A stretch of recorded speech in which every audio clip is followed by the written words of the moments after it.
Hello and welcome to Trying Times. My name is Carmen, and today we're going to be talking about something I've been thinking about quite a bit lately: rom-coms and the tropes in these storylines that feel sort of all-encompassing, but don't really factor in reality. I said that a bit like a question, but it was genuinely just more of a statement, truth be told. But yeah, this is something I've been thinking about a lot lately, and I really want to have a conversation about it. And can we also get a round of applause very quickly just for the fact that I actually segued the fastest I ever have so far into an episode?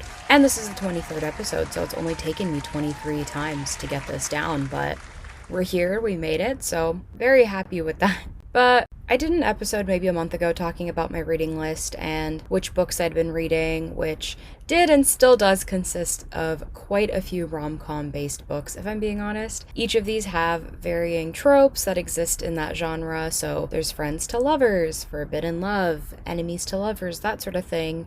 And if you're not into reading rom-coms, then you're probably hearing these themes and thinking those all sound the same. Well, they're not. I mean, like, in a way they can feel similar, but I think it relies heavily on the characters, their voices, and interaction style amongst so much more. So for instance, you could think about a number of rom-com movies or TV shows and kind of reflect through that and think of how it might vary from character to character versus show to show. And granted, yes, a lot of the time, like I said, it could feel a little similar, but it does have its varying factors, and it's usually very minor, but it does make the world of a difference. And I think for most of the books that I had read out of that category, it always felt fun to read, but also a little bit fluffy at times, or maybe even unrealistic to some points, which, like, I know is kind of the point of rom-coms, at least I think it is, but it always sort of leads to this question of, why can't rom-coms be real life? And then that makes me think even more, well, why can't a rom-com feature more realistic aspects of living and feel like real life?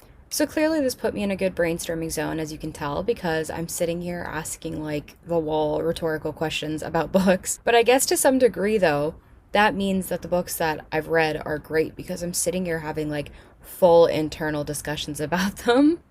I think about this often. Like, I feel like when I finish reading a book, I just sit there and I ponder on it for a little while. And sometimes if I watch a movie and it really makes me think, I will think about it for like the remainder of the day after watching the movie, or maybe even the next day, or maybe even the next week if it was really like uplifting or interesting. Like, I'll think about these things for a while. So I think for the most part, when it comes to something like rom-coms, we're very aware of the fact that they survive off of a story of two people falling in love, and no matter where the story begins or where you start reading, it'll usually be on board for the majority of that tale and their relationship, whether it's existing yet or not existing, or whether it's coming to an end or it's not coming to an end. You're kind of along for the ride, and this usually includes a very important close or best friend.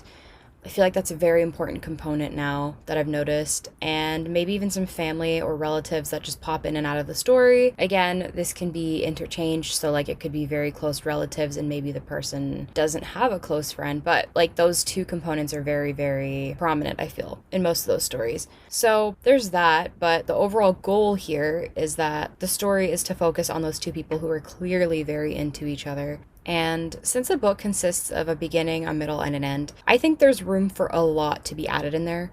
But that could also mean that there is only so much space to add things in, if you know what I mean. I don't even know if I know what I mean right now. I'm just kind of going off the top of my brain. But I feel like that means that there is so much you could add and develop. Once you begin to develop things, it's really important to potentially revisit those things or make sure that they're not, just like left out or randomly brought up. Usually things are brought up for a reason. And I think when you factor in that along with development for characters and lifestyles and whatever else might happen in that book or that story, it kind of takes up a lot more room for the more mundane things, I think, to be put in there to make it feel a little bit more like a normal everyday type of story. So in those instances, I don't think writers are going to think to add the most mundane or like unattractive events that we experience in life there.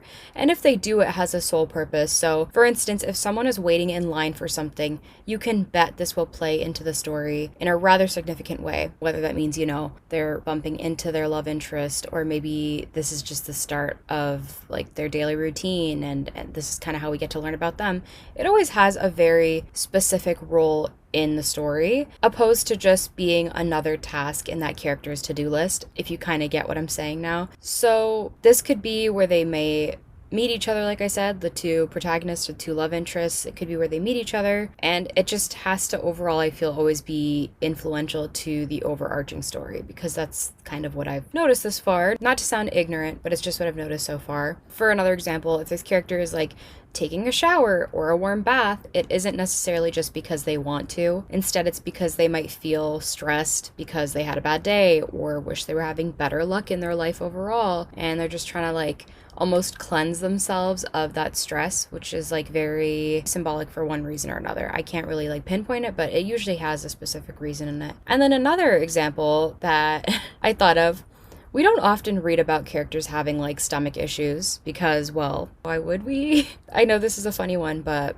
I had to bring it up because it's true. And if you're asking, well, why would I want to read about a character farting or being sick or even just using the bathroom? I can't really answer that for you. It's just part of life. And I guess that I realized, like, as I'm saying it out loud, it's not really like something people might want to read about. I'm not sure. It's just something that I noticed as part of life, and it's something that I realized is not really ever talked about in stories. But also, if it ever is, it has to be important to the story, which I can understand why, because you don't really want to be wasting pages or wasting word count on things that aren't gonna, delve into anything a little bit more serious or integral to the story. But to me, at least, like, that is something that happens in both platonic and romantic relationships. And for the first time that ever happens, like, someone's farting, it can feel like the funniest thing. It's, like, not deemed by society as, like, a normal or attractive thing to talk about, and that's fine. I think it's hilarious, so I'm going to talk about it anyways. But it's something I've noticed is never really brought up into the genre because it's not fluffy in a way that we all might be used to reading or think we want to read or whatever. And I'm not saying like, oh, when you really think about it, you want to read about farts. I mean, it's just a normal part of life. And if I'm being honest, I'll tie this into a personal experience right now. Speaking of platonic relationships, I had the cool opportunity to live with one of my good friends throughout my time in university. And her and I had sleepovers all the time, but we lived together like actually for I think 1 or 2 years. And her and I spent so much time around each other. But like when we thought about it, we laugh at things like farts all the time. You can call me immature, I don't care. I could be 50 years old and I will forever find farts funny because I just do. And I don't have a reason for it. It's just funny. It's something humans do. It's really not that funny, but I think it is. So we had the chance to like live together and get to know each other even better, believe it or not. We thought we knew each other very well. We got to know each other even better through living together, which was awesome. And one of the things that we both came to realize was we've never farted in front of each other.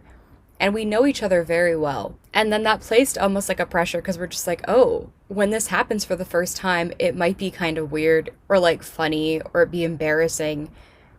And then we just kind of came to the conclusion that it's like a very normal thing that happens in life and it's fine. And it's not a weird thing or something to feel stressed about because it just happens and that's okay. And so it just happened and then that was it. It was fine. Like it wasn't a big deal. We laughed and we carried on with life. And if anything, it was like, cool, well, that's another thing out of the way.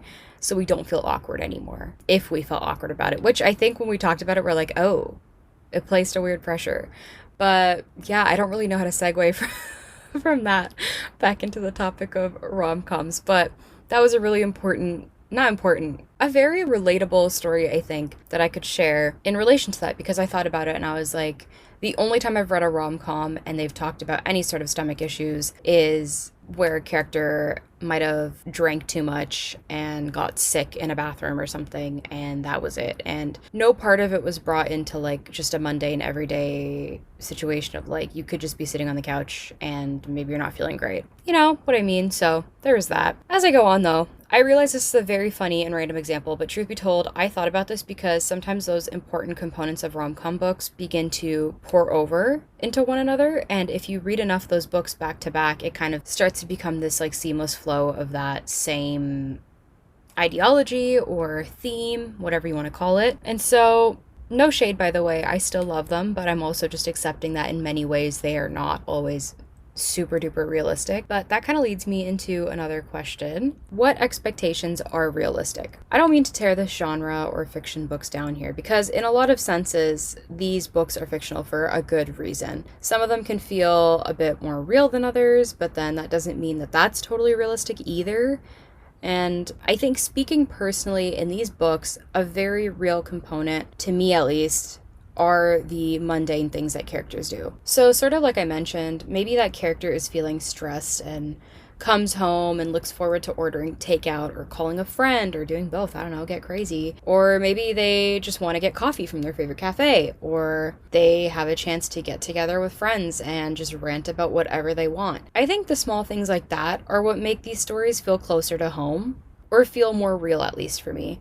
So those can be perceived as realistic traits in terms of expectations because it feels like something we all live out now or might live out at a later time. So, not saying romance isn't realistic. I mean, chivalry isn't like all the way dead here, or so I tell myself, but there is a reason why they call this genre romantic comedies and why it is so favored. So, some of the romantic gestures that take place in these kinds of stories are so supremely sweet that it makes you wonder, like, would this ever actually happen unscripted in real life? And if it were to happen, what are the odds of this happening? And I could just be a bit of a pessimist here, and I'm totally okay with admitting that. Or maybe just a realist, I don't know. But I do think about how realistic some of those things are or could be, because generally, when you watch or listen or read or look at something enough, you might begin to idolize that or dream of it or feel inspired by it, which is totally okay and normal. But in a way, I do think that a lot of the time, reading about things can build expectations, especially in this genre, and that can place a pressure on you or maybe a potential partner, and that could be sort of harmful or something that would place unrealistic expectations from you onto another person potentially. And then that leads me into another question here. Is it bad to have expectations? In a nutshell, no. I don't think so, at least. Everyone lives their lives differently and on their own terms.